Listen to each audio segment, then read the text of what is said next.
प्रिय छात्र, online class के लिए आपके स्वागत है। मैं आज निबंध के बारे में कुछ जानकारी देना चाहती हूँ।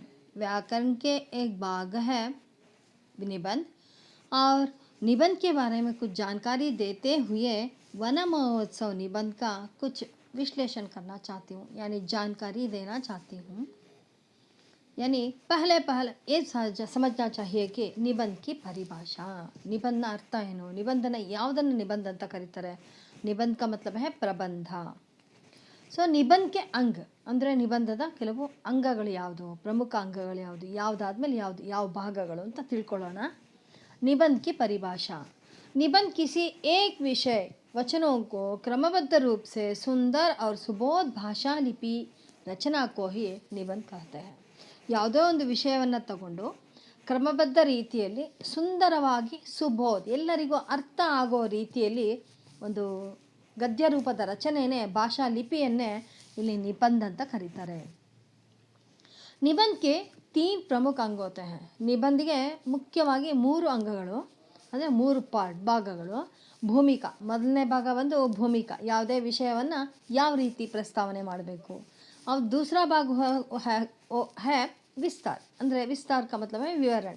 जो भी विषय हो उसके बारे में प्रस्तावನೆ के बाद उसका विवरण, ಅದರ ವಿವರಣೆ, ಅಂದರೆ ಅದರಿಂದ ಆಗ್ತಕ್ಕಂಥ ಲಾಭ ಆಗಿರ್ಬೋದು, ಅಥವಾ ಅದರಲ್ಲಿ ಆಗ್ತಕ್ಕಂಥ ಉಪಯೋಗಗಳಾಗಿರ್ಬೋದು, ಅದರಿಂದ ಆಗ್ತಕ್ಕಂಥ ದುರುಪಯೋಗಗಳಾಗಿರ್ಬೋದು, ಹಾನಿ ಆಗಿರ್ಬೋದು, ಇವೆಲ್ಲವೂ ಸಹ ಇದರ ಒಳಗಡೆ ಸೇರಿಕೊಳ್ಳುತ್ತೆ. और तीसरा भाग है या अंग है उपसंहार, ಕನ್ಕ್ಲೂಷನ್ ಅಂತ ಏನು ಕರಿತೀರಿ. ಯಾವುದೇ ಒಂದು ವಿಷಯವನ್ನು ಕಡೆಗೆ ಯಾವ ರೀತಿ ತಗೊಂಡ್ರೆ ನಾವು ಅಭಿವೃದ್ಧಿಯನ್ನು ಹೊಂದಬೇಕು, ಅಥವಾ ಅದನ್ನು ಯಾವ ರೀತಿ ಕೆಟ್ಟದ್ದಾದರೆ ಅಥವಾ ದುರುಪಯೋಗ ಪಡುವಂಥದ್ದಾದರೆ ಅದನ್ನು ಯಾವ ರೀತಿ ಕಂಟ್ರೋಲ್ ಮಾಡಬೇಕು, ಇದರ ಬಗ್ಗೆ ಲಾಸ್ಟಲ್ಲಿ ಹೇಳ್ತಕ್ಕಂಥದ್ದು ಉಪಸಂಹಾರ. ಇದು ನಿಬಂಧ ಅಂದರೆ ಪ್ರಬಂಧದ ಮುಖ್ಯ ಭಾಗಗಳು. अब आएंगे वन महोत्सव. एक निबंध है. वन महोत्सव के बारे में एक एस्से ರೈಟಿಂಗ್ ಅಂದರೆ ನಿಮಗೆಲ್ಲ ಗೊತ್ತಿದೆ. ಸೊ ಪ್ರಬಂಧವನ್ನು ಬರೆಯೋಣ. ಯಾನಿ ವನ ಮಹೋತ್ಸವ ಪರ್ ಏಕ್ ನಿಬಂಧ, ಅಂದರೆ ವನ ಮಹೋತ್ಸವದ ಬಗ್ಗೆ ಒಂದು निबंध. पृथ्वी का बदलता वातावरण बहुत ही गंभीर विषय है. इसका मुख्य कारण अंधाधुंध पेड़ों की कटाई और सिकुड़ते वन क्षेत्र के कारण पृथ्वी का वातावरण गर्म हो रहा है. ಇಲ್ಲಿ ಹೇಗೆ ಪೃಥ್ವಿ ಕಾ ಬದಲ್ತಾ ವಾತಾವರಣ, ನಾವೆಲ್ಲ ಚೇಂಜಸ್ ಆಗ್ತಿದೆ, ಅಂದರೆ ತುಂಬ ಎಲ್ಲ ಭೂಮಿಯ ಒಂದು ಪರಿಸರವೇ ಒಂಥರ ವ್ಯತ್ಯಾಸ ಆಗ್ತಾ ಇದೆ. ಯಾಕೆ ವ್ಯತ್ಯಾಸ ಆಗ್ತಾ ಇದೆ ಅಂದರೆ ಅದು ಒಂದು ಗಂಭೀರವಾದ ಸಮಸ್ಯೆನೇ. ಪರಿಸರದ ಒಂದು ಹಾನಿ ಮಾಡ್ತಕ್ಕಂಥದ್ದಾಗಿರ್ಬೋದು, ಪರಿಸರದಲ್ಲಿ ಆಗ್ತಕ್ಕಂಥ ಬದಲಾವಣೆ, ಇದ್ದಕ್ಕಿದ್ದಾಗೆ ವಿಪರೀತ ಚಳಿಗಾಲದಲ್ಲಿ ಮಳೆ ಬರ್ತಕ್ಕಂಥದ್ದು, ಮತ್ತು ಮಳೆಗಾಲದಲ್ಲಿ ಹೆಚ್ಚು ಬಿಸಿಲಿರ್ತಕ್ಕಂಥದ್ದು ಇವಾಗ ನಾವು ನೋಡ್ತಾನೆ ಇದ್ದೀವಿ. ಇದಕ್ಕೆಲ್ಲ ಕಾರಣ ಏನಪ್ಪ ಅಂದರೆ ನಾವೇ. ಅಂದರೆ ಪರಿಸರಕ್ಕೆ ಬಿನಾ ಹಮ್ ಜೀ ನಹೀ ಸಕ್ತೆ ಹೈ, ಪರಿಸರ ಇಲ್ಲದೆ ನಾವು ಬದುಕೋಕ್ಕಾಗಲ್ಲ. ಫಿರ್ ಬಿ ಆದರೂ ಸಹ ಪರಿಸರಕ್ಕೂ ನಾಶ ಕರ್ತೆ ಹೈ, ಪರಿಸರವನ್ನು ಹಾಳು ಮಾಡ್ತೀವಿ. ಉದಾಹರಣೆಗೆ ಒಂದು ಮರದಿಂದ ತಣ್ಣನೆ ಗಾಳಿ ಬೇಕು, ಹಣ್ಣು ಬೇಕು, ಹೂ ಬೇಕು, ಮತ್ತು ಕಾಯಿ ಬೇಕು, ಅದರಿಂದ ಕಟ್ಟಿಗೆನೂ ಬೇಕು. ಆದರೆ ಆ ಮರವನ್ನು ಉಳಿಸಲ್ಲ. ಇಷ್ಟೆಲ್ಲ ಉಪಯುಕ್ತವಾದಂಥ ಮರವನ್ನು ನಾವು ಉಳಿಸ್ತಿಲ್ಲ ಅಂದರೆ ನಾವೆಂಥ ಅವಿವೇಕಿಗಳು. ಪರಿಸರ ಇಲ್ಲದೆ ನಾವು ಬದುಕೋದಕ್ಕೆ ಸಾಧ್ಯ ಇಲ್ಲ ಅಂತ ಗೊತ್ತಿದ್ರು ಪರಿಸರವನ್ನು ಹಾಳು ಮಾಡ್ತಿದ್ದೀವಿ. ಇವತ್ತು ಗಂಭೀರವಾದ ಸಮಸ್ಯೆ ಏನಂದರೆ ಪರಿಸರವನ್ನು ಉಳಿಸ್ಬೇಕು. ಹೇಗೆ ಉಳಿಸ್ಬೇಕು? ಮರ ಗಿಡಗಳನ್ನ ಬೆಳೆಸಿದ್ರೆ ಮಾತ್ರ ಒಳ್ಳೆಯ ಗಾಳಿ ಸಿಗುತ್ತೆ, ಒಳ್ಳೆಯ ಮಳೆ ಸಿಗುತ್ತೆ, ಮಳೆ ಬಂದರೆ ಒಳ್ಳೆಯ ನೀರು ಸಿಗುತ್ತೆ, ಒಳ್ಳೆಯ ಒಂದು ಆಹಾರ ಸಿಗುತ್ತೆ, ಮತ್ತು ಒಳ್ಳೆಯ ವಾತಾವರಣ ಸೃಷ್ಟಿ ಮಾಡೋದಕ್ಕೆ ಸಾಧ್ಯ ಆಗತ್ತೆ. ಅಂಧಾಧುನ್ ಅಂದರೆ ಕುರುಡುತನದಿಂದ ಮರವನ್ನು ವಿನಾಕಾರಣ ಅದನ್ನು ಹಾಳು ಮಾಡ್ತಿದ್ದೀವಿ. ಸಿಕ್ಕುಡ್ತೆ ಅಂದರೆ ಕಮ್ಮಿ ಆಗ್ತಾ ಇರ್ತಕ್ಕಂಥ ವನಗಳಿಂದನೇ ಈ ವಾತಾವರಣದ ಏರುಪೇರಾಗ್ತಾ ಇದೆ. ಹೆಚ್ಚಿನ ಒಂದು ಗರ್ಮ್ ಕಾ ಮತ್ಲಬ್ ಹೇ ಬಿಸಿ ವಾತಾವರಣ ಸೃಷ್ಟಿ ಆಗ್ತಿದೆ. ಗಾಳಿನೇ ಇಲ್ಲ, ಮರಗಿಡಗಳೇ ಇಲ್ಲ. ನಾವು ಆಕ್ಸಿಜನ್ನ ತಗೊಳ್ತೀವಿ, ಪ್ರೊಡ್ಯೂಸ್ ಮಾಡ್ತಕ್ಕಂಥ ಮರಗಳೇ ಇಲ್ಲ ಅಂದರೆ ಶುದ್ಧವಾದ ಗಾಳಿ ಸಿಗಲ್ಲ, ಒಳ್ಳೆ ತಣ್ಣನೆ ಗಾಳಿ ಸಿಗಲ್ಲ. ಇದಕ್ಕೆಲ್ಲ ಕಾರಣ ನಾವೇ. पेड़ों की कटाई के कारण आपने देखा होगा कि तापमान घटता बढ़ता है. ಅಂದರೆ ನೀವು ನೋಡ್ತಾ ಇರ್ಬೋದು, ಆ ಮರಗಳನ್ನ ಕಟಾವ್ ಅಂದರೆ ಕಡಿಯೋದ್ರಿಂದ ತಾಪಮಾನಕ್ಕೆ ಮತ್ಲಬ್ ಹವಾಮಾನ ಬಹಳಷ್ಟು ಏರ್ಪೇರಾಗುತ್ತೆ. ಒಂದು ಸತಿ ತುಂಬ ಬಿಸಿ ಇರುತ್ತೆ, ಒಂದು ಸತಿ ತುಂಬ ಚಳಿ ಇರುತ್ತೆ. ಇವೆಲ್ಲಕ್ಕೂ ಕಾರಣ ಏನಪ್ಪ ಅಂದರೆ ಒಂದು ರೀತಿಯ ವಾತಾವರಣವನ್ನು ಹಾಳು ಮಾಡಿರೋದು ನಾವೇನೆ. आंधी तूफान सूखा और भूमि क्षरण जैसी कई समस्याएं उत्पन्न हो चुकी हैं वनों की कटाई के कारण. ವನಗಳನ್ನು ನಾಶ ಮಾಡೋದ್ರಿಂದ ತಾಪಮಾನ ಮೇ ಘಟ್ತಾ ಬರ್ತಾ है. ಅಂದರೆ ಪರಿಸರದಲ್ಲಿ ಟೆಂಪ್ರೇಚರ್ ಅಂತ ಏನು ಹೇಳ್ತೀರಿ, ಆ ತಾಪಮಾನ ಅಂದರೆ ಹವಾಮಾನ ಅಥವಾ ಟೆಂಪ್ರೇಚರ್ ಏನಾಗ್ತಿದೆ, ಏರ್ಪೇರಾಗತ್ತೆ. ಆಂಧಿ ತೂಫಾನ್ ಇದ್ದಕ್ಕಿದ್ದಾಗೆ ಬಿರುಗಾಳಿ ಬೀಸತ್ತೆ. ತೂಫಾನ್ ಅಂದರೆ ಬಿರುಗಾಳಿ. ಸೂಖ ಅಂದರೆ ಒಂಥರ ಡ್ರೈ ಅಂತ ಹೇಳ್ತಾರಲ್ಲ, ಬರಗಾಲ ಅಂತ ಹೇಳ್ತಾರಲ್ಲ, ಬರಗಾಲ ಬಂದುತ್ತೆ. ಭೂಮಿ ಕ್ಷರಣ, ಅದ್ರ ಜೊತೆಗೆ ಭೂಮಿಯ ಸವೆತನೂ ಇದಕ್ಕೆ ಕಾರಣ. ಯಾವುದರಿಂದ ಕಾರಣ ಆಗ್ತಿದೆ? ವನಗಳನ್ನು ಕಟಾವ್ ಅಂದರೆ ಕಡಿಯೋದ್ರಿಂದ. अगर जल्द ही हम इस विषय पर कुछ नहीं करते हैं तो अपने ही हाथों अपने घर का मतलब यहाँ पृथ्वी को नष्ट कर देंगे. ನಾವಿದ್ರ ಬಗ್ಗೆ ಎಚ್ಚೆತ್ತುಕೊಂಡಿಲ್ಲ ಅಂದರೆ ಖಂಡಿತವಾಗಿ ನಾವಿರ್ತಕ್ಕಂಥ ನೆಲೆ, ಈ ಭೂಮಿಯನ್ನು ನಾವೇ ಹಾಳು ಮಾಡ್ಕೊಳ್ತೀವಿ, ನಷ್ಟ ಆಗುತ್ತೆ, ಖಂಡಿತ ನಮಗೆ ಹಾನಿ ಆಗುತ್ತೆ. ಮಾನವ ವಿಕಾಸ್ ಕರ್ನೆ ಕಿ ರಾಹ್ ಮೇ, ಮಾನವ ತನ್ನ ಅಭಿವೃದ್ಧಿಗೋಸ್ಕರ ತನ್ನ ಅಭಿವೃದ್ಧಿಯ ಹಾದಿಯಲ್ಲಿ ಇತನಾ ಲಾಲಚಿ ಹೋಗಯ ಹೈ, ಎಷ್ಟು ಲೋಭಿ ಅಂದರೆ ದುರಾಸೆ ಆಗಿಬಿಟ್ಟಿದೆ ಅವನಿಗೆ, ಎಷ್ಟೊಂದು ಲೋಭಿ ಆಗಿದ್ದಾನೆ ಅಂದರೆ ಉಸ್ಕೋ ಜೀವನ್ ದೇನೆ ವಾಲೆ ಅಂದರೆ ಅವನಿಗೆ ಜೀವನ ಕೊಡ್ತಕ್ಕಂಥ ವನೋ और पेड़ पौधों की अंधाधुंध कटाई करने में लगा हुआ है. ಅವನಿಗೆ ಗೊತ್ತಿಲ್ಲ, ಇಡೀ ಒಂದು ಪರಿಸರ ಇಲ್ಲದೆ ನಾವು ಬದುಕಲ್ಲ ಅಂತ ಗೊತ್ತು, ಇಡೀ ಪರಿಸರ ನಮಗೆ ಸಪೋರ್ಟ್ ಮಾಡುತ್ತೆ ಅಂತ ಗೊತ್ತಿದ್ರೂ ಸಹ ಲೋಭಿಯಿಂದ ಅಂದರೆ ದುರಾಸೆಯಿಂದ ಮನುಷ್ಯ ವಿನಾಕಾರಣ ಪರಿಸರವನ್ನು ಅಂದರೆ ಆ ಮರಗಿಡಗಳನ್ನ ಹಾಳು ಮಾಡ್ತಿದ್ದಾನೆ. यह महोत्सव हमें ಪ್ರಕೃತಿ से जोड़ता है. ವನ ಮಹೋತ್ಸವ ಅಂತ ಇವಾಗ ನಾವೇನು ಟಾಪಿಕ್ ತೊಗೊಂಡಿದ್ವಿ, ಇದು ನಮ್ಮನ್ನು ಪ್ರಕೃತಿಯೊಂದಿಗೆ ಜೋಡಿಸುತ್ತೆ.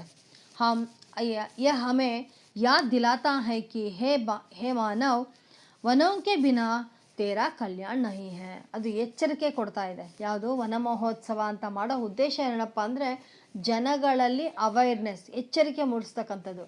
ಅಂದರೆ ಏನಾದರೂ ವನಗಳನ್ನು ನಾಶ ಮಾಡಿದೆ ಅಂದರೆ ನಿನ್ನ ಒಂದು ಅಭಿವೃದ್ಧಿ ಆಗಲ್ಲ, ನಿನ್ನ ಸರ್ವನಾಶ ಅದೇ ಅಂತ ಎಚ್ಚೆತ್ಕೊಳ್ಳೋದಕ್ಕೆ ಒಂದು ಎಚ್ಚರಿಕೆ ಗಂಟೆ ಅದು. ವನ ಸಮಸ್ತ ಪ್ರಾಣಿ ಜಗತ್ತಿಗೆ ಉತ್ತಮ ಸಾಥಿ ಹೈ.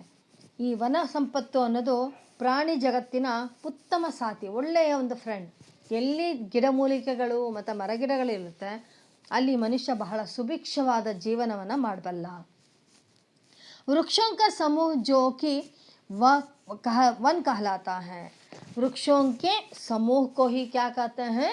वन कहते हैं. ವನ ಅಂದರೆ ಹಲವಾರು ಮರಗಳಿಂದ ತುಂಬಿರ್ತಕ್ಕಂಥ ಗುಂಪು. ಆ ಗುಂಪನ್ನು ಅದನ್ನು ನಾವೇನಂತ ಕರಿತೀವಿ? ಕಾಡು ಅಂತ ಕರಿತೀವಿ. ಹಮೇ ಜೀವನ ಕೆ ಆಧಾರ है, ನಮ್ಮ ಜೀವನದ ಆಧಾರ.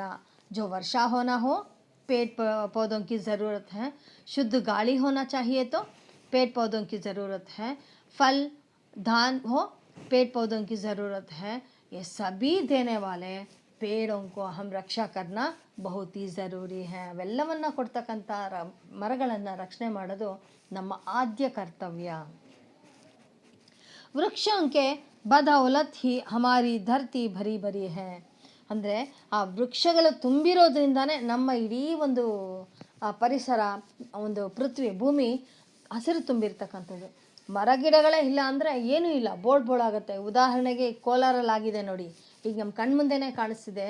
ದೊಡ್ಡ ದೊಡ್ಡ ಹೆಮ್ಮರಗಳನ್ನ ಕಡಿದಾಗ ಬೈಲ್ ಥರ ಕಾಣಿಸ್ತಾ ಇದೆ, ಸಣ್ಣದಾಗಿ ಒಂದು ಸಹ ನೆರಳಿಲ್ಲ, ಒಂದು ಹಸಿರು ನಮ್ಮ ಕಣ್ಣಿಗೆ ಕಾಣಿಸ್ತಿಲ್ಲ, ಈ ರೀತಿ ಆಗ್ಬಿಡುತ್ತೆ. ನಿಜವಾಗ್ಲೂ ಸಹ ಮರಗಳನ್ನ ಬೆಳೆಸೋದು ಉಳಿಸೋದು ತುಂಬ ಕಷ್ಟ ಇದೆ. ಆ ಬೆಳೆದಿರ್ತಕ್ಕಂಥ ಮರಗಳನ್ನ ಉಳಿಸ್ಕೊಳ್ಳೋ ಪ್ರಯತ್ನ ಅಂತೂ ನಾವು ಖಂಡಿತ ಮಾಡಬೇಕಾಗತ್ತೆ. वन उपवन बाग बगीचे पृथ्वी पर जीवन और सौंदर्य का साकार रूप है. ಈ ಮರಗಿಡಗಳಾಗಿರ್ಬೋದು, ಸಣ್ಣ ಒಂದು ತೋಟಗಳಾಗಿರ್ಬೋದು, ಅಥವಾ ದಟ್ಟವಾದ ಕಾಡಾಗಿರ್ಬೋದು, ಇವೆಲ್ಲವೂ ಸಹ ಪೃಥ್ವಿ ಪರ್ ಭೂಮಿ ಮೇಲೆ ಜೀವನ್ ಅವ್ರ ಸೌಂದರ್ಯಕ್ಕೆ ಸಾಕಾರ ರೂಪ है. ಅಂದರೆ ನಮ್ಮ ಜೀವನದ ಒಂದು ಸೌಂದರ್ಯ ಮತ್ತು ಜೀವನದ ಆಧಾರನೇ, ಸಾಕಾರ ರೂಪನೇ ಈ ವನ ಮರಗಳು, ವನ ಸಂಪತ್ತು. वृक्ष हमें फल फूल छाया लकड़ी आदि देते हैं. वृक्ष हमें क्या क्या देते हैं? फल फूल छाया लकड़ी, साथ ही साथ प्राणवायु भी देते हैं. प्राणवायु का ಅಧಿಕಾಧಿಕ ಅಂದರೆ ಪ್ರಾಣವಾಯು ಅಂದರೆ ಆಕ್ಸಿಜನ್ನ ಹೆಚ್ಚು ಹೆಚ್ಚು ಪ್ರೊಡ್ಯೂಸ್ ಮಾಡ್ತಕ್ಕಂಥದ್ದು ಆ ಮರಗಿಡಗಳನ್ನು. ಹಾಗಾಗಿ ಅವನು ನಮಗೆ ಜೀವನದಾತಿ ಅಂತ ಹೇಳೋದು ತಪ್ಪೇನಾಗಲ್ಲ. ಸೊ ಪ್ರಾಣವಾಯು ಅವ್ರ ಜೀವನದಾಯಿ ಶಕ್ತಿ ಅಂದರೆ ಜೀವನ ಪೂರ್ತಿ ನಮಗೆ ಶಕ್ತಿ ಕೊಡ್ತಕ್ಕಂತಹ ದೇಕರ್ ಹಮೆ ಉಪಕೃತ ಕರ್ತೆ ಹೇ.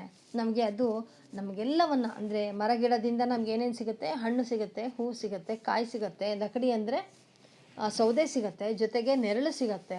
ಅದ್ರ ಜೊತೆಗೆ ಮುಖ್ಯವಾಗಿ ಪ್ರಾಣವಾಯು ಆಕ್ಸಿಜನ್ನ ರಿಲೀಸ್ ಮಾಡುತ್ತೆ. ये हमें प्राणवायु और जीवनदायी शक्ति देकर हमें उपकृत करते हैं. हमारे देश में वनों के पेड़ों की बेहिसाब कटाई हुई है. ಇಂಥ ಮಹತ್ತರವಾದ ಒಂದು ಗುಣವನ್ನು, ಶಕ್ತಿ ಇರ್ತಕ್ಕಂಥ ಮರಗಿಡಗಳನ್ನು ನಾವೇನು ಮಾಡ್ತಿದ್ದೀವಿ, ಬೇಹಿಸಾಬ್ ನಿರ್ಭಯವಾಗಿ ಎಲ್ಲವನ್ನು ಬೇಕಂತಲೇ ಅದನ್ನು ಅಂದಾದುಂದು ಅಂತ ಹೇಳ್ತಲ್ಲ, ಕುರುಡು ಥರದಿಂದ ಅದನ್ನು ಹಾಳು ಮಾಡ್ತಿದ್ದೀವಿ. ಮುಂದೆ ನಮ್ಗೆ ಏನು ಅಪಾಯ ಇದೆ ಅನ್ನೋದನ್ನು ನಾವು ಗಮನಿಸ್ತಿಲ್ಲ. ಈಗ ಅಟ್ ಪ್ರೆಸೆಂಟ್ ನಾವೇನು ಚೆನ್ನಾಗಿರಬೇಕು, ಹಾಗಾಗಿ ಮರಗಿಡಗಳನ್ನ ನಾಶ ಮಾಡ್ತಾ ಬರ್ತಿದ್ದೀವಿ. वन अपनी प्राकृतिक शोभा खोते जा रहा है. जहाँ वन है वहाँ के देश या राज्य या नगर प्राकृतिक सौंदर्य से भरा रहता है. जहाँ पेड़ नहीं है, वन नहीं है, यहाँ के प्रदेश बहुत ही ನಿರ್ಜನ होता है. ಅಲ್ಲಿ ಏನೂ ಇಲ್ಲ, ನಿರ್ಜನ ಅಂತ ಅನಿಸ್ಬಿಡುತ್ತೆ. ಎಲ್ಲಿ ವನ ಸಂಪತ್ತಿರುತ್ತೋ ಅಲ್ಲಿ ಕೆಲಸ ಇರುತ್ತೆ, ಜನ ಓಡಾಡ್ತಾರೆ, ಅದರ ಸೌಂದರ್ಯನೇ ಬೇರೆ. यहाँ के कटे पेड़ ಚೀಕ್ ಚೀಕ್ ಕರ್ ಅಪ್ನಿ ದರ್ದ್ ಭರಿ ದಾಸ್ತಾನ ಬತಾ ರಹೆ ಹೇ. ಅಂದರೆ ಇಲ್ಲಿ ಆ ಜೀವಕ್ಕೆ ನೋಡಿ ಎಷ್ಟು ಚೆನ್ನಾಗಿ ಆ ವರ್ಣನೆ ಮಾಡಿದ್ದಾರೆ ಅಂತ. ಆ ಮರಗಿಡಗಳು ತನ್ನ ಅಳಲನ್ನು ಹೇಳ್ಕೊಳ್ತಾ ಇದೆ, ಕೂಗಿ ಕೂಗಿ ಹೇಳ್ತಾ ಇದೆ, ನನಗೆ ಯಾರಾದರೂ ಫ್ರೆಂಡ್ ಆಗಿ. ಅಂದರೆ ಫ್ರೆಂಡ್ ಆದಾಗ, ದೋಸ್ತಾನ ಅಂದರೆ ಫ್ರೆಂಡ್ ಆದಾಗ ಮಾತ್ರ ಆ ಮರಗಿಡಗಳು ಉಳಿಯೋದಕ್ಕೆ ಸಾಧ್ಯ. ಖಂಡಿತ ನನ್ನನ್ನು ಹಾಳು ಮಾಡಬೇಡಿ ಅಂತ ತನ್ನ ನೋವನ್ನು ಎಲ್ಲರ ಮುಂದೆ ಹೇಳ್ತಾ ಇದೆ. ಎಲ್ಲ ಶಾಲೆಗಳಲ್ಲೂ ನೀವು ಕೇಳಿರ್ಬೋದು, हर एक शाला में या कॉलेज में वन महोत्सव लगाते हैं, बनाते हैं और वहाँ एक ना एक पेड़ ಉಗಾತೆ ಹೇ. ಒಂದಲ್ಲ ಒಂದು ಲಗಾನ ಅಂದರೆ ಒಂದಲ್ಲ ಒಂದು ಮರಗಿಡಗಳನ್ನ ನೆಡೋ ಪ್ರಯತ್ನವನ್ನು ಸರ್ಕಾರ ಮಾಡ್ತಾನೇ ಇದೆ. पर्यावरण के प्रति पुरातन काल में भी लोग बहुत सचेत थे. जैसे कि गुप्त वंश, मौर्य वंश, मुगल वंश वनों को सुरक्षित रखने के लिए बहुत ही सराहनीय प्रयास किए गए थे. ಆ ಕಾಲದಿಂದಲೂ, ಅನಾದಿ ಕಾಲದಿಂದಲೂ ಸಹ ಪರ್ಯಾವರಣ ರಕ್ಷಣೆ ಮಾಡಬೇಕು ಅನ್ನೋದು ಅವ್ರಿಗೆ ಗೊತ್ತಿತ್ತೇನೋ ಗೊತ್ತಿಲ್ಲ. ಸಚೇತೆ ಜೈಸೇಕಿ ಗುಪ್ತ ವಂಶ ಮತ್ತು ಮೌರ್ಯ ವಂಶ, ಮುಘಲ ವಂಶದವರೆಲ್ಲ ಆ ಕಾಡುಗಳನ್ನು ಸುರಕ್ಷಿತವಾಗಿಡೋದಕ್ಕೆ ಬಹಳಷ್ಟು ಪ್ರಯತ್ನ ಪಟ್ಟಿದ್ದಾರೆ. ಲೇಕಿನ್ ಜೈಸೆ ಜೈಸೆ ಹಮಾರೆ ದೇಶ तरक्की करता जा रहा है, अपनी आवश्यकताओं की पूर्ति के लिए वह निरंतर वनों की कटाई करता जा रहा है. ತರಕ್ಕಿ ಕ ಮತಲಬ್ ಹೇ ಸುಧಾರಣೆಯ ಒಂದು ನೆಪದಲ್ಲಿ ನಮ್ಮ ದೇಶದಲ್ಲಿ ಅನಾವಶ್ಯಕವಾಗಿ ಆ ಮರಗಳನ್ನು ಮತ್ತು ಅವಶ್ಯಕತೆಗೆ ಪೂರ್ತಿಗೋಸ್ಕರ ಮರಗಳನ್ನ ಕಡಿತಾನೆ ಬರ್ತಿದ್ದೀವಿ. इस बात को सन 1947 में ही भाप लिया गया था कि अगर वनों को नहीं बचाया गया तो मानव सभ्यता का जीवन संकट में पड़ सकता है. ಆವಾಗಲೇ ಅವ್ರಿಗೆ ಅಂದಿದ್ರು, ಅಂದರೆ 1947ರಲ್ಲೇ ಈ ವಿಷಯವನ್ನು ಹೇಳಿದರು. ನಾವೇನಾದರೂ ಮರಗಿಡಗಳನ್ನ ಉಳಿಸೋ ಪ್ರಯತ್ನ ಮಾಡಿಲ್ಲ ಅಂದರೆ ಖಂಡಿತ ಮಾನವನ ಸಂತೋಷದಾಯಕ ಸುಖಕರ ಜೀವನವನ್ನು ನಮಗೆ ಸಿಗೋದಿಲ್ಲ, ನಾವು ಆಪತ್ತಿಗೆ ಸಿಗಾಕೊಳ್ತೀವಿ, ಸಂಕಟ ಒದಗುತ್ತೆ ಅಂತ ಮೊದಲೇ ಅವರು ಹೇಳಿದರು. आप देख सकते हैं हर एक पाठशाला में बच्चे क्या करते हैं, एक ना एक पौधे लगाते हैं, अपने कैंपस में हो या घर में हो, जहाँ भी हो. पेड़ हमारे लिए बहुत ही महत्वपूर्ण है. पेड़ों के बिना या वृक्षों के बिना हम जिंदा नहीं रह सकते. ಮಹತ್ವಪೂರ್ಣವಾದ ಸ್ಥಾನ ಇದೆ ಮರಗಿಡಗಳಿಗೆ ನಮ್ಮ ಜೀವನದಲ್ಲಿ. ಆ ಮರಗಿಡಗಳಿಲ್ಲ ಅಂದರೆ ನಾವು ಬದುಕೋದಕ್ಕೆ ಸಾಧ್ಯನೇ ಇಲ್ಲ.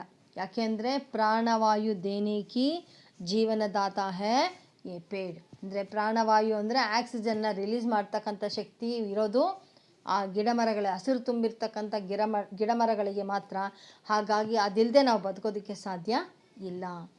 पेड़ों को उगाने के लिए हर वर्ष जुलाई माह में, माह का मतलब है ಮಾಸ ಅಂದರೆ ತಿಂಗಳಲ್ಲಿ, ಜುಲೈ ತಿಂಗಳಲ್ಲಿ ಪಹಲೆ ಸಪ್ತಾಹ ಮೇ ಅಂದರೆ ಮೊದಲ ವಾರದಲ್ಲಿ ಅಂದರೆ ಜುಲೈ ಫಸ್ಟ್ ವೀಕು ವನ ಮಹೋತ್ಸವ ಮನಾಯ ಜಾತಾ ಹೈ. ವನ ಮಹೋತ್ಸವ ಅಂತ ಒಂದು ಹಬ್ಬದ ರೀತಿಯಲ್ಲಿ ಆಚರಣೆ ಮಾಡ್ತಾರೆ. जिसमें कई विद्यालय, कार्यालय एवं लोग भी व्यक्तिगत रूप से वृक्षों के बचाने एवं बढ़ाने के विभिन्न ಕಾರ್ಯಕ್ರಮೋं में भाग लेते हैं.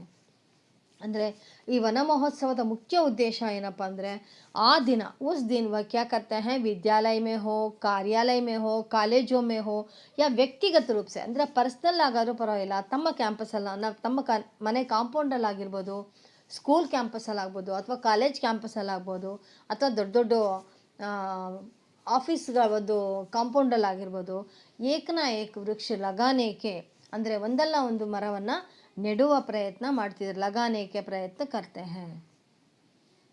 पेड़ों को लगाने से हम सुख शांति के साथ जीवन बिता सकते हैं और आने वाली पीढ़ी के लिए भी इससे लाभ होता है. ನಾವು ಮರ ಗಿಡಗಳನ್ನು ಕಾಪಾಡೋದ್ರಿಂದ लगाने से या उगाने से या उसे बचाने से, ಆ ಮರಗಳನ್ನ ನೆಡೋದ್ರಿಂದ ಆಗಿರ್ಬೋದು ಅಥವಾ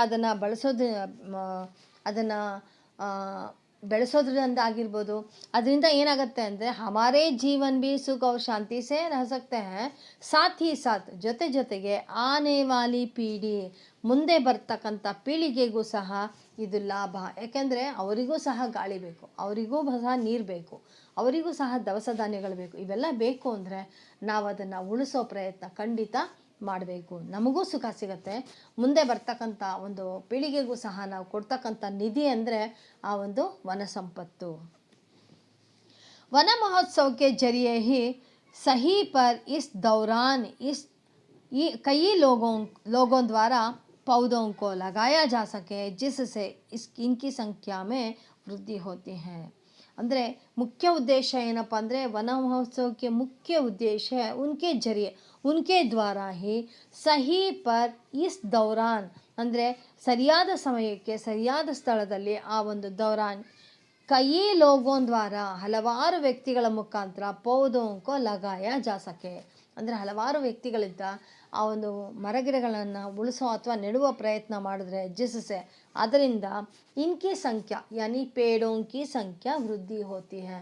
ಎಲ್ಲರೂ ಸಹ ಒಕ್ಕೊರಲಾಗಿ ಎಲ್ಲರೂ ಸಹ ವನ ಮಹೋತ್ಸವ ದಿನ ಸ್ಕೂಲ್ಸಲ್ಲಾಗ್ಬೋದು, ಕಾಲೇಜಲ್ಲಾಗ್ಬೋದು, ಅಥವಾ ಪರ್ಸ್ನಲ್ ಆಗ್ಬೋದು, ಅಥವಾ ಆಫೀಸ್ ಫೀಲ್ಡಲ್ಲಿ ಕಾಂಪೌಂಡಲ್ಲಿ ಆಗ್ಬೋದು, ಮರ ಗಿಡಗಳನ್ನ ಬೆಳೆಸ್ತಾ ಬಂದರೆ ಅದರ ಸಂಖ್ಯೆ ಜಾಸ್ತಿ ಆಗುತ್ತೆ. ಸಂಖ್ಯೆ ಜಾಸ್ತಿ ಆದಷ್ಟು ಪರಿಸರ ಮಾಲಿನ್ಯ ಕಡಿಮೆ ಆಗ್ತಾ ಬರುತ್ತೆ.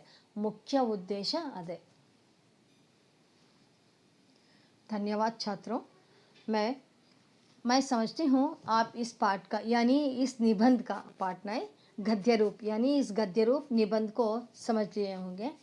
इस गद्य रूप को यानी निबंध को यानी वन महोत्सव निबंध को ग्रामर नीट नोटबुक में लिख लेना चाहिए. और एक बार धन्यवाद.